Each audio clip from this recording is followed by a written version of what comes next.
Verisimilitude is used in the morning routine scene through the use of newspapers and the stereotypical nature of Harry's routine. The social groups he represents are used within this verisimilitude. The gender representation is varied in the opening. Stereotypes for males are supported through camera angles and transitions, low angles connoting power, and frequent fade to blacks used connoting mystery. Male stereotype is also conflicted through emotional speeches from our main antagonist, and also weakness and desperation is portrayed when Harry runs out of pills. Male gaze is not used in this opening, but later on in the film it is used with the young protagonist and her friends. The antagonist in our film is not necessarily stereotypical, as they are usually larger and more powerful. He is shown as a weak, small, young character, reinforced by debilitating mental health issues. Sexuality is not really shown in our opening, although a fondness is given through the monologue of the antagonist towards the opposite sex. This connotes a heterosexual nature. Typically, heterosexual conventions for the male antagonists are also used.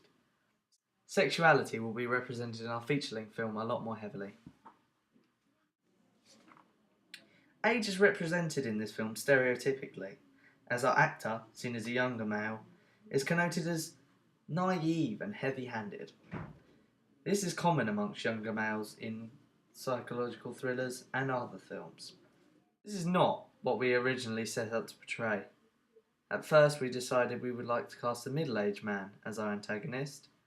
We chose an actor with a younger age to cause relations between the film and the audience, and to challenge conventions of it being adults who regularly feature in psychological thrillers as antagonists.